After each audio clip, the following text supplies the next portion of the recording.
Welcome back, everyone. I wanted to kind of talk about some of the worst iPhones that I've actually ever bought. Now, I will tell you, I don't think there's ever been like a super horrible iPhone I've ever owned. I think all of them have been pretty good, but there have been ones where I was like, I don't know if this was the right choice, if this is a good thing for people to buy. And even if it first came out and it was great, it can still become kind of weird later on. The first iPhone was probably not a surprise, the iPhone 5C. This was a weird iPhone when it first came out, and it still is pretty much one of the weirdest decisions Apple has ever made, mostly because they used pretty much the same exact phone as before with the iPhone 5 and made it a cheaper model and sold it for more expensive than a used iPhone 5. There was really no advantage for picking up a 5C than an iPhone 5. In fact, there were a lot of downgrades. The body wasn't as good, and it just overall wasn't a premium feeling phone compared to the iPhone 5 at the time. And I think some people thought that the 5C was a successor to the iPhone 5,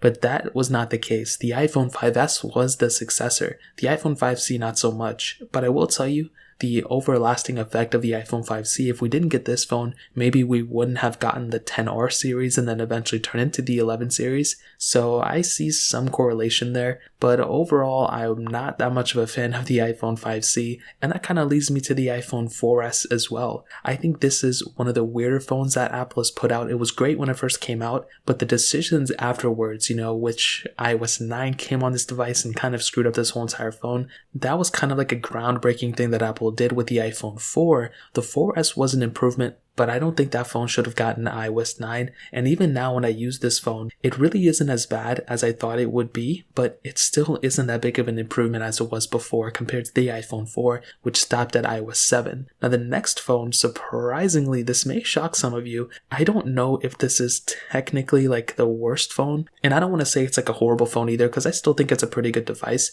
but the iPhone 7 I think is one of the weirder iPhones as well. It's definitely not the worst iPhone I've ever bought, but during its first, little bit of time that, I had it, it was great. But there was a span of about 2.5 years where I don't know why this phone, every single iPhone 7 that I owned was constantly having issues. It was just constantly boot looping, factory resetting, and it'd be one thing if it was one iPhone 7, but it seemed like a majority of the devices that I had with that Apple A10 Fusion chip, which was the iPhone 7, 7 Plus, and some iPads, those constantly gave me problems. And I don't know what it was with that device. The iPhone 8s, none of them had this issue.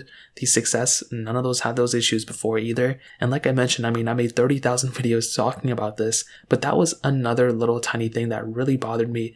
And since iOS 14, there really wasn't too many issues that I've had with this thing. But since about iOS 11, I've been having issues with my 7s. But again, with iOS 14, it seems like it's patched up and nothing has really been causing issues anymore. So hopefully that continues on. And finally, another more recent, probably one of the worst iPhones I bought was the iPhone 12 mini. It wasn't a bad phone. I like the design, I like the size and everything, but I kind of do think that, I don't know, the smaller size battery is something that really threw me off. And again, with the iPhone 13s, the 13 mini specifically, it's looking like that's going to have a much better battery life and everything. But again, with the 12 mini, I'm not really too sure what Apple was doing. They should have made this battery size bigger, but I guess we'll see what happens in the future with the 13s. So that's pretty much it. If you guys have any other questions or anything like that, let me know in the comment section below. Hit the like button, that would mean so much, but definitely hit that subscribe button. More importantly than everything else, I love every single one of you guys. Hopefully I'll catch you guys in the next video.